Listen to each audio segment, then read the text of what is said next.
Good morning students. देखो बेटा, हमारा जो टॉपिक चल रहा था forfeiture of shares and their reissue, उसी टॉपिक को कंटिन्यू करते हैं। तो लास्ट क्लास में हम लोगों ने फॉरफीचर से रिलेटेड कुछ क्वेश्चंस थे। अब हम नेक्स्ट क्वेश्चन के ऊपर मूव करते हैं। इलस्ट्रेशन 27, पहले क्वेश्चन को रीड कीजिए। देखो, क्वेश्चन में कहा गया है कि Dinesh limited invited application for issuing 10,000 equity shares of rupees 10 each.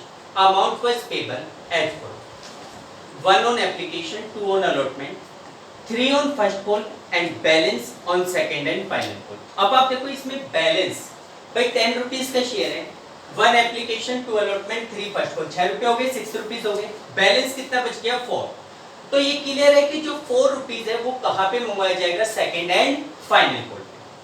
आगे, issue was fully subscribed. Ram, to whom 100 shares were allotted, failed to pay the allotment money, and his share were forfeited immediately after allotment. यहाँ ध्यान दो भाई, राम के पास 100 share थे, उसने allotment का पैसा नहीं दिया। जैसे उसने पैसा नहीं दिया, वही कंपनी ने उसके शेयर्स को फॉरफिट कर लिए जस्ट आफ्टर फर्स्ट अलॉटमेंट। आगे कहते हैं, Shyam to whom 100 shares were allotted, failed to pay the first call, his share were also forfeited after the first call. दूसरा बंदा था श्याम, वो फर्स्ट कॉल का पैसा नहीं दे रहा और फर्स्ट कॉल के बाद उसके शेयर्स को फॉरफिट कर लिया गया। Afterwards the second and final call was made, इसके बाद फाइनल कॉल मंगवाई गई। Mohan to whom 50 shares were allotted, failed to pay the second and final call and his share was also forfeited, उसके shares को भी हमने फॉरफिट कर दिया। All the forfeited shares were reissued at ₹9 per share, fully paid up. Pass journal entry in books of Dinesh limited. Dinesh limited की books में इसके regarding entry करना। तो देखिए बेटा, अब फॉर्मेट में बार बार नहीं बनाऊंगा। फॉर्मेट आप लोगों को पता ही है, date, particular, ledger, full amount, debit amount, credit. Journal का जो फॉर्मेट होता है, सीधा हम लोग बिना फॉर्मेट के एंट्री कर रहे हैं। आप लोग क्वेश्चन में फॉर्मेट जरूर बनाएंगे, ठीक है। सबसे पहले आप देखो, कंपनी 10,000 इक्विटी शेयर इशू करना चाहती है।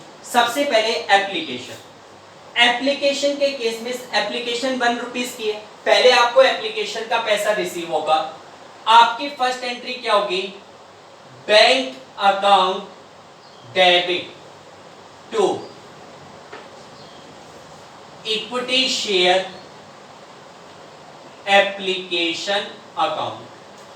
10,000 शेयर्स पे 1 रुपीज के हिसाब से 10,000 रुपीज आपको रिसीव होंगे। नरेशन में लिख देना, application money received eight the rate of ₹1।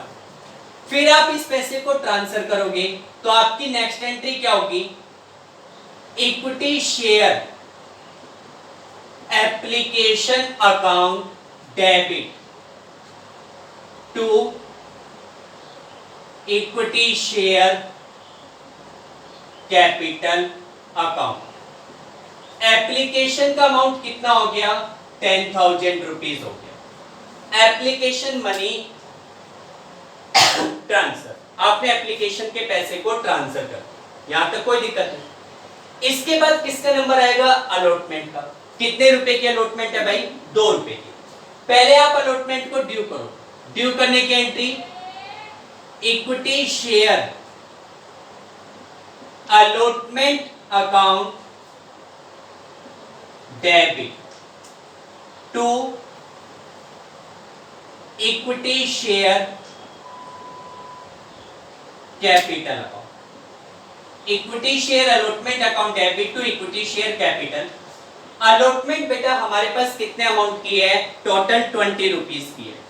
तो 20 रुपीज के हिसाब से आप 2 रुपीज की है। 2 रुपीज के हिसाब से 20,000 रुपीज आपने अलॉटमेंट का पैसा ड्यू कर दिया। अब इसके बाद आपको अलॉटमेंट के 20,000 रुपीज मिलने थे, लेकिन यहाँ पे ये कह रहा है कि Ram to 100 shares were allotted, failed to pay the allotment money. भाई एक बंदा है राम, जिसके पास 100 शेयर्स है, उसने अलॉटमेंट का पैसा नहीं दिया। तो आप देखो, 100 शेयर्स पे अलॉटमेंट 2 रुपए की है। 100 शेयर्स पे 2 रुपए के हिसाब से 200 रुपीज आपको नहीं मिलेंगे। 20,000 पे से 200 को माइनस कर दो, आपको मिलेंगे कितने 19,800 रुपीज। तो आपकी एंट्री क्या होगी, bank account debit to equity share allotment account, bank account debit to equity share allotment account, कितना अमाउंट 19,800 रुपीज। यहां पे लिखेंगे allotment money received except 100 share. भाई अलॉटमेंट का पैसा रिसीव हो गया 100 शेयर्स को छोड़ के, ठीक है। अब यहां देखो भाई कम, जैसे जो राम नाम का बंदा था उसने अलॉटमेंट का पैसा नहीं दिया। अब जब कोई शेयर होल्डर किसी कॉल का पैसा नहीं देता तो कंपनी के पास राइट होता है कि उस बंदे की शेयर्स को तुरंत फॉरफिट कर दिया जाए। तो कंपनी ने क्या किया कि उस बंदे के जो 100 शेयर्स थे उसको जस्ट आफ्टर अलॉटमेंट फॉरफिट किया। तो अगर यही के यही फॉरफिट करोगे तो आपकी एंट्री क्या होगी, फॉरफिट करने की एंट्री मैंने बताई थी share capital account debit to. अब यहां पे वो कॉल्स आएंगी जो शेयर होल्डर से मंगवाई गई और उसने पे नहीं की। राम ने किस चीज का पैसा नहीं दिया था, अलॉटमेंट का, तो केवल यहां पे क्या आएगा अलॉटमेंट। ये इक्विटी वर्ड लगा लेना बेटा, equity share capital account debit to equity share allotment account and to share, यहां इक्विटी वर्ड नहीं लगाना, to share forfeiture account, to share forfeiture account. सबसे पहले equity share capital account debit. जब आप शेयर्स को forfeit करते हो तो शेयर कैपिटल में वो पैसा आता है जो फॉरफिट किए गए शेयरों पर फॉरफिचर की डेट तक मंगवाया गया है। आपने कितना पैसा मंगवाया है आज तक, 1 रुपया एप्लीकेशन का, 2 रुपया अलॉटमेंट, यानी कि टोटल 3 रुपीज आपने मंगवाए। कितने शेयर से जिनको आप फॉरफिट कर रहे हो, 100 शेयर्स पे 3 रुपीज के हिसाब से 300 तो यहाँ पे चला जाएगा। फिर उसके बाद इक्विटी शेयर अलॉटमेंट, अलॉटमेंट पे कितना पैसा नहीं मिला, 200, और कितना पैसा आपको मिल चुका, 100, तो फॉरफिट कितना कर लोगे, 100, ठीक हो गए फॉरफिट। अच्छा फॉरफिट के बाद अभी आपने रीइश्यू नहीं किए, रीइश्यू कब कर रहे हो, फाइनल कॉल के बाद, तो इसका मतलब अभी आप फॉरफिट करके छोड़ दो। इसके बाद किसका नंबर आएगा, फर्स्ट कॉल का, अलॉटमेंट हो गया, फर्स्ट कॉल, एंट्री क्या करोगे, equity share first call account debit to equity share capital account, equity share first call account debit to equity share capital account. First call कितने रुपए की है, 3 रुपीज की है। फर्स्ट कॉल कितने की है, 3।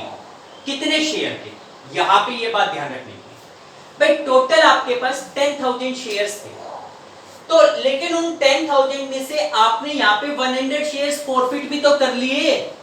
क्या आपने ये शेयर मार्केट में रीइश्यू किए, नहीं। मार्केट में फिलहाल आपके कितने शेयर्स हैं, 9900 शेयर्स। तो जो आपकी फर्स्ट कॉल ड्यू होगी वो 9900 शेयर्स पे ड्यू होगी। यहां पे लिखेंगे first call due eight the rate of ₹3 on 9900 shares. भाई ये बात क्लियर है, आपके 10,000 शेयर्स थे, आप 100 शेयर्स फॉरफिट कर चुके, इसका मतलब मार्केट में अब आपके कितने शेयर्स है, 9,900। तो जो फर्स्ट कॉल ड्यू होगी वो कितने पे होगी, 9,900 शेयर्स पे। कितना अमाउंट, 29,700। फर्स्ट कॉल के कितने पैसे ड्यू हो जाएंगे, 29,700। अब आपको फर्स्ट कॉल पे 29,700 रुपीज रिसीव करने थे। यहां पे भी एक बंदा था, ये कह रहा है कि श्याम तुम 100 50 shares were allotted, failed to pay first call and his share were forfeited. भाई एक बंदा है श्याम, उसके पास 150 शेयर है, वो फर्स्ट कॉल का पैसा नहीं दे रहा, तो 150 शेयर पे फर्स्ट कॉल है 3 रुपीस के हिसाब से 450 आपको नहीं मिल रहे। इसका मतलब आज की डेट में फर्स्ट कॉल पे आपको कितना पैसा रिसीव होगा? 29,250। उसके लिए एंट्री करोगे bank account debit to equity share first call account, bank account debit to equity share first call account 29,250। कितना हो जाएगा? 29,250 first call money due, sorry receive. ठीक, अब फर्स्ट कॉल का पैसा श्याम ने नहीं दिया, यहां कह रहा है ही शेयर वर फॉरफिटेड, यानी कि यहीं पर ही आप उसको शेयर्स को फॉरफिट कर रहे हैं, आगे का टाइम पीरियड उसको नहीं दे रहे। फॉरफिट करो, क्या एंट्री होगी? Equity share capital account debit, equity share capital account debit to, किस चीज का पैसा नहीं दिया था? फर्स्ट कॉल का। Equity share first call account, भाई उसने केवल फर्स्ट कॉल का पैसा नहीं दिया था, मैंने बताया था वो कॉल्स दिखानी है जो उसने नहीं दी। अगर उसने अलॉटमेंट का पैसा भी नहीं दिया होता तो to equity share allotment, to equity share first call, दोनों का नाम आता। जो ड्यू हो चुका, जो नहीं मिला, हालांकि मिलने को तो फाइनल कॉल भी नहीं मिली, लेकिन फाइनल कॉल तो अभी तक आपने उससे मंगवाई नहीं थी। ठीक है, उससे कौन सी कॉल मंगवाई थी जिसका पैसा उसने नहीं दिया? फर्स्ट कॉल का। तो to equity share first call account और to share forfeiture account, to share forfeiture account. सबसे पहले equity share capital account debit, भाई कितने शेयर फॉरफिट कर रहे हो? 150। आज तक कितना पैसा मंगवाया है? 1 रुपया एप्लीकेशन, 2 अलॉटमेंट, 3 फर्स्ट कॉल, यानी कि 150 शेयर पे एट द रेट ऑफ ₹6 आज तक आपने मंगवाए हैं 900 रुपीज। उसमें से फर्स्ट कॉल के कितने पैसे उसने नहीं दिए? 450। तो बाकी दिए कितने हैं? 900 में से 450 दिए नहीं, तो मिले कितने हैं? 450। ये फॉरफिट में चला जाएगा। यहां लिख देंगे फॉरफीचर ऑफ 150 शेयर्स, 150 शेयर्स को आपने फॉरफिट किया। ठीक, अब इन शेयर्स को फॉरफिट करने के बाद फर्स्ट कॉल हो गई। अच्छा, अब इसके बाद फाइनल कॉल है, कितने रुपए की? 4 रुपए की। ठीक है भाई, कम क्वेश्चन में कहा गया था बैलेंस ऑन फाइनल कॉल, तो बैलेंस फाइनल कॉल पे है, फाइनल कॉल ड्यू करो, क्या entry? Equity share final call account debit to equity share capital account. बेटा फाइनल कॉल 4 रुपीज की है, लेकिन मुझे बताओ कितने शेयर पे फाइनल कॉल मंगवाओगे? आपके टोटल 10,000 शेयर्स थे, 100 आपने एक बार फॉरफिट किए, 150 एक बार फॉरफिट किए। ठीक है, यानी कि 250 फॉरफिट हो चुके, तो मार्केट में आपके कितने शेयर्स बच रहे हैं? 9,750। जब मार्केट में 9,750 शेयर्स बच रहे हैं तो फाइनल कॉल आप इन्हीं से मंगवाओगे। 9,750 शेयर्स पे at the rate of ₹, for 39,000 rupees बनते हैं। कितने बनते हैं? 39। यहां लिख देंगे final call due on 9,750 shares at the rate of ₹, for 4 रुपए के हिसाब से फाइनल कॉल को ड्यू किया गया। ठीक, 39,000 ड्यू हो गए। अब आपको पैसा रिसीव करना है, 39 मिलने थे। यहां पे भी एक बंदा डिफॉल्ट कर रहा है, कौन? सोहन। भाई ये कह रहा था Mohan, 250 shares were allotted, failed to pay the second and final call and his share were also forfeited। एक बंदा है जिसके पास 50 शेयर्स है, वो फाइनल कॉल के पैसे नहीं दे रहा, तो 50 शेयर्स पे 4 रुपीज के हिसाब से 200 आपको नहीं मिलेगा। आपका टोटल अमाउंट ड्यू हुआ है 39,000, उसमें से 200 आपको नहीं मिल रहे, तो मिल कितने रहे हैं 38,800।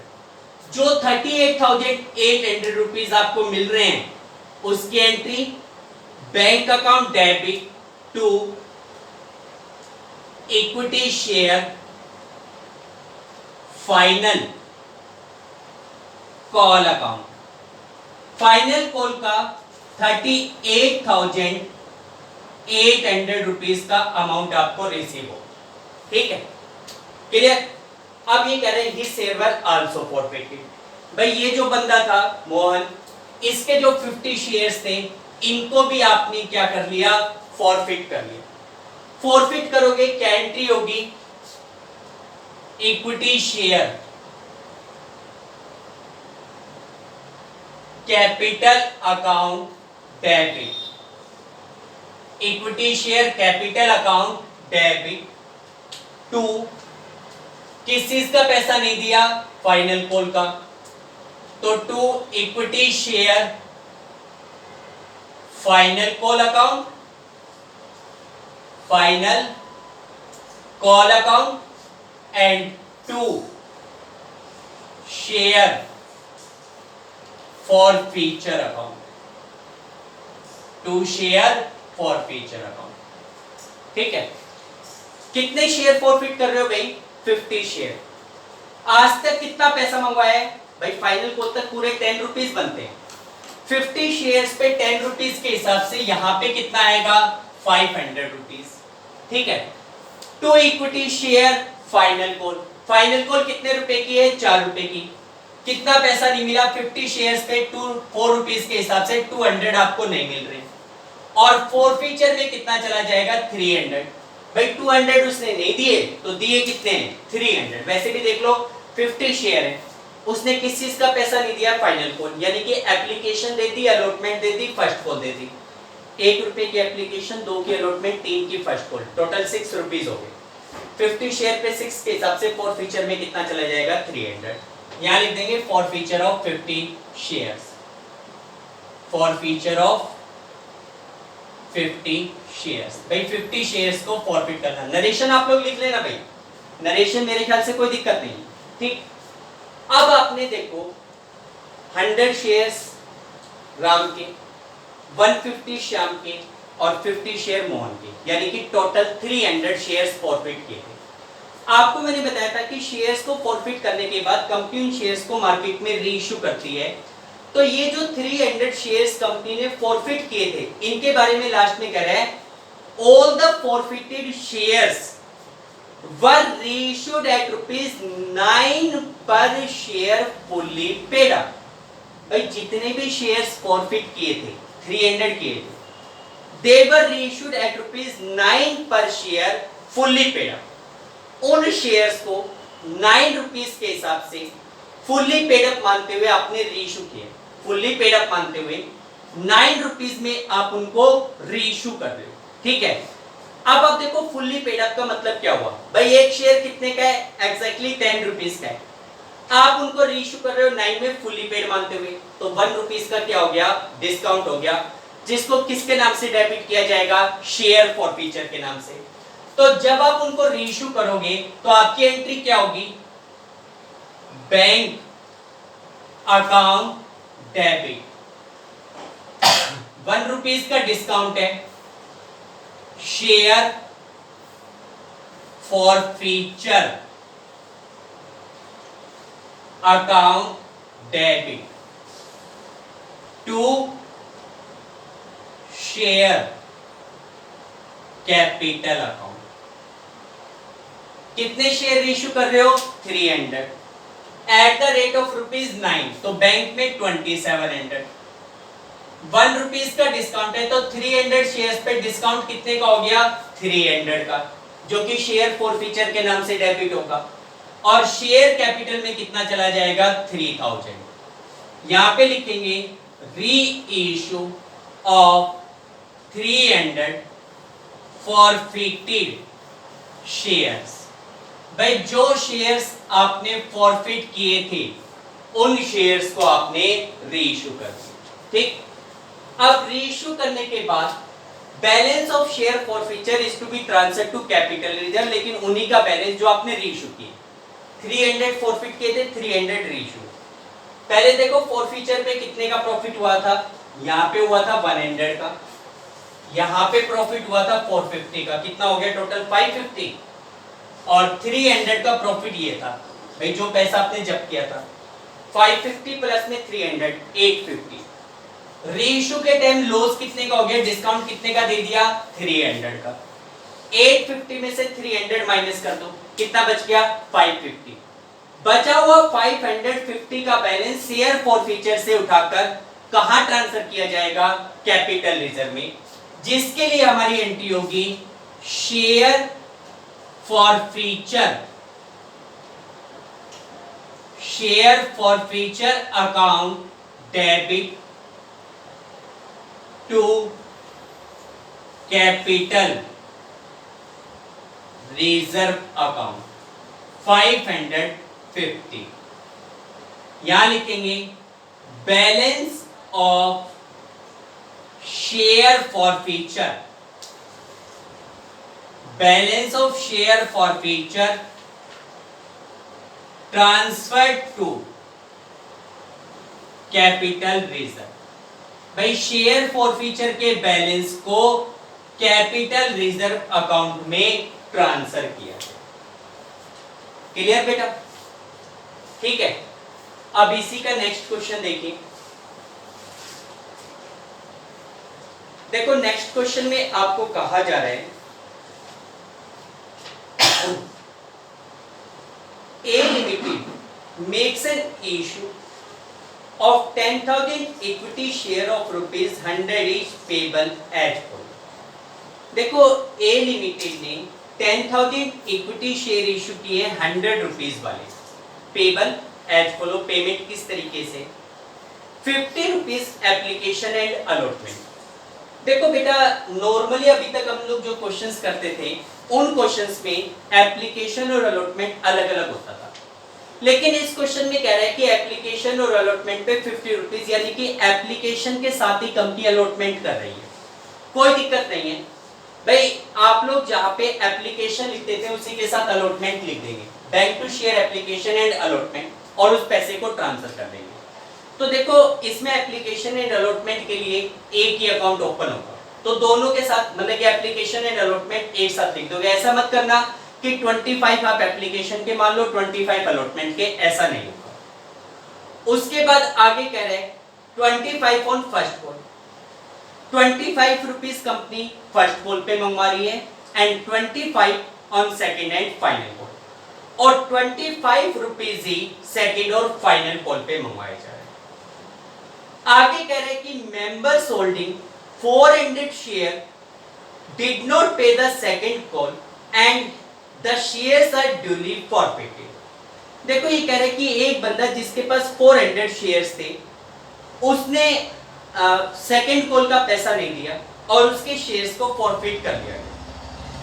300 of which are reissued as fully paid up at ₹80 per share. इनमें से 300 शेयर्स को आपने रीइश्यू किया है 80 rupees per share. Pass journal entry, prepare share capital and forfeited shares account in books of company. देखो पहले तो आप जर्नल करोगे, ठीक है, जर्नल एंट्री पास करते हैं।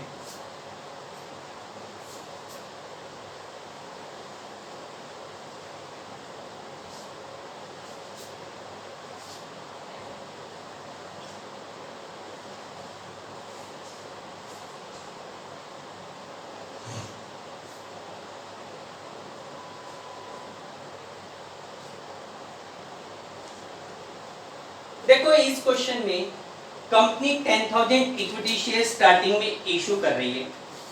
सबसे पहले आप देखोगे 50 rupees company application and allotment पे मंगवा रही है। तो देखो पहली एंट्री हमारी क्या होगी, एप्लीकेशन एंड अलॉटमेंट का पैसा रिसीव करोगे तो हमारी फर्स्ट एंट्री फॉर्मेट आप लोग बना लेना। फर्स्ट एंट्री हमारी क्या हो जाएगी, bank account debit to equity share application and allotment account. First entry होगी bank account debit to equity share application and allotment account. भाई स्टार्टिंग में हम 10,000 शेयर इशू करना चाहते हैं, तो अब इसमें एप्लीकेशन एंड अलॉटमेंट दोनों एक साथ है, तो दोनों एक साथ लिखना है। 10,000 इक्विटी शेयर्स के ऊपर एप्लीकेशन एंड अलॉटमेंट 50 रुपीज की है, तो 10,000 शेयर्स पे 50 रुपीज के हिसाब से आपको स्टार्टिंग में 5 लाख रुपीज रिसीव होंगे। कितना अमाउंट रिसीव होगा? 5 लाख। ठीक, फिर 5 लाख रुपीज रिसीव होने के बाद यहाँ पे नरेशन में लिख देंगे application money receive at the rate of ₹50। अब पैसे को रिसीव करने के बाद हम उस पैसे को, उस अमाउंट को क्या करते हैं? ट्रांसफर करते हैं। तो हमारी सेकेंड एंट्री क्या हो जाएगी? Equity share application and allotment account debit to equity share capital account. Equity share application and allotment account debit to equity share capital. Application and allotment का टोटल अमाउंट कितना हो गया? 5 लाख रुपीस हो गया। कितना हो गया टोटल? 5 लाख रुपीस। यहां पे लिख देंगे एप्लीकेशन मनी ट्रांसफर। भाई एप्लीकेशन एंड अलॉटमेंट का जो पैसा आपको रिसीव हुआ था उसको हमने शेयर कैपिटल में ट्रांसफर कर दिया। नरेशन आप लिख लेंगे।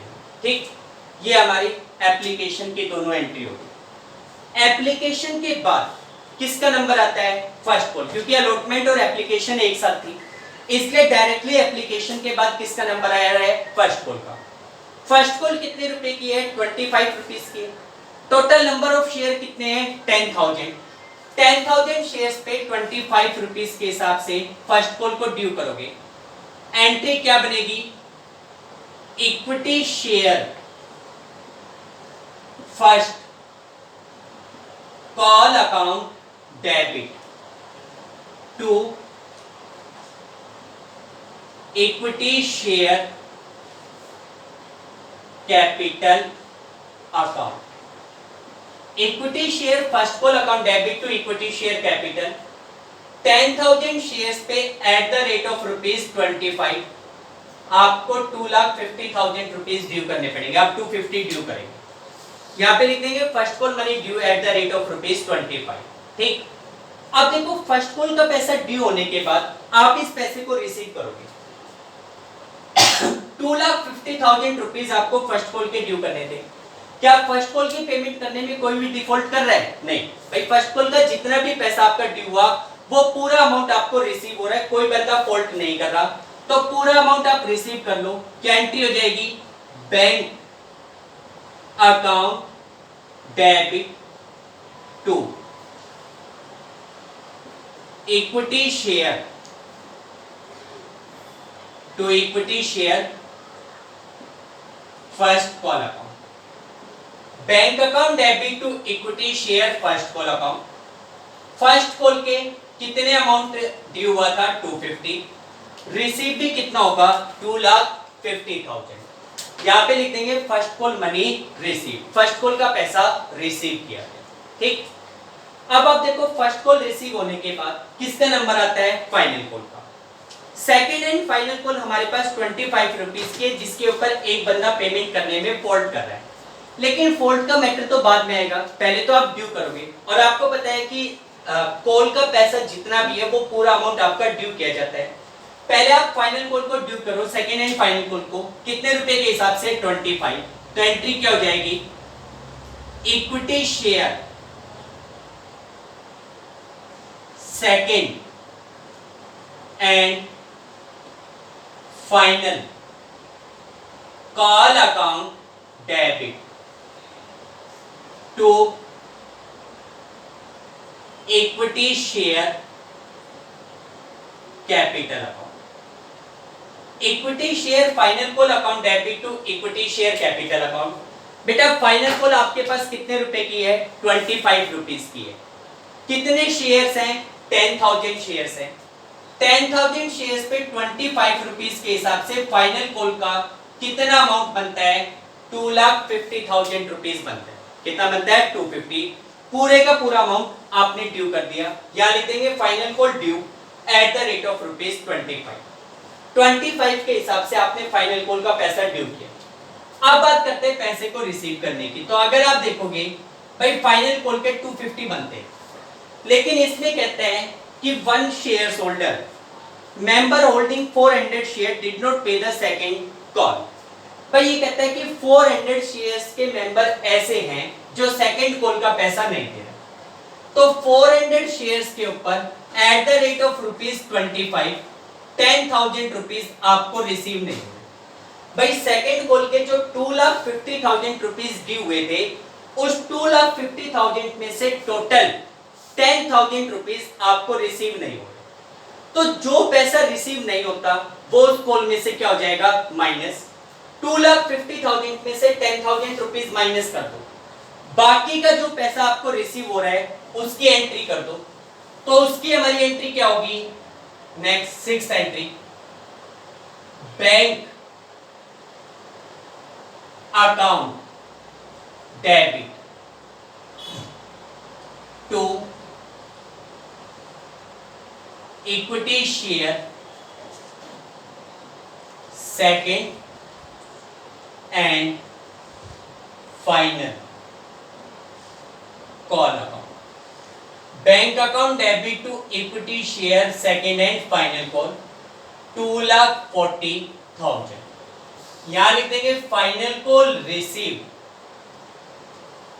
फाइनल कॉल रिसीव एक्सेप्ट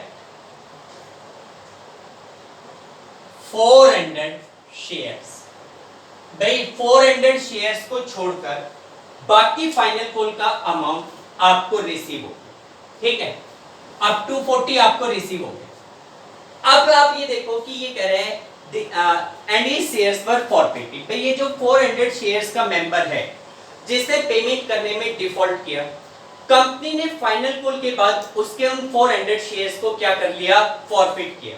भाई बंदा पेमेंट नहीं कर रहा, तो कंपनी के पास एक ऑप्शन होता है कि उसके शेयर्स को जब्त कर लिया जाए, उनके शेयर्स को वापस अपने पोजीशन, वापस अपनी ओनरशिप में ले लिया जाए, जिसको हम फॉरफीचर ऑफ शेयर्स कहते हैं।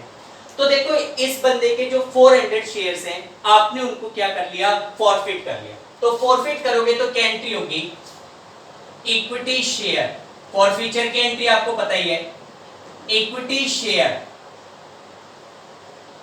Capital account debit, equity share capital account debit to किस चीज का पैसा नहीं दिया था? सेकेंड एंड फाइनल कॉल का। तो to equity share second and final call account and share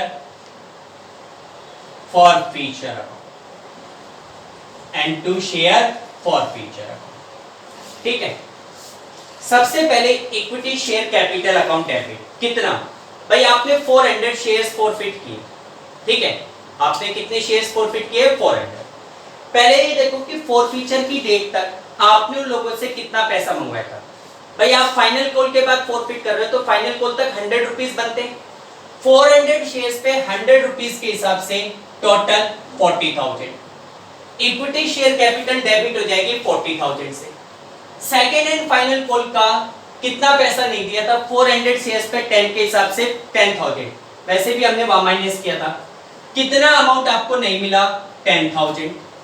40 में से 10 नहीं मिला, तो इसका मतलब मिला कितना? 30,000। तो फॉरफीचर में हमारा कितना पैसा चला जाएगा? 30,000, ठीक है? यहां पे लिख देंगे फॉरफीचर ऑफ 400 शेयर्स। भाई 400 शेयर्स को आपने क्या किया? फॉरफिट किया, ठीक? अब इन 400 शेयर्स को आपने फॉरफिट कर लिया। इसके बाद क्वेश्चन में क्या कहते हैं? देखो आगे कहते हैं 300 of which are reissued as fully paid at ₹80 per share. इनमें से 300 शेयर्स को आपने रीइश्यू किया eight 80 per share fully paid. देखो यहाँ पे थोड़ी सी बात ध्यान रखने की है। आपने फॉरफिट किए थे 400, ठीक है भाई। लोगों ने कितने शेयर्स के ऊपर फोल्ड किया था पेमेंट करने में? 400 शेयर्स पे फोल्ड किया था, जिनको आपने जब्त कर लिया, जिनको आपने फॉरफिट कर लिया।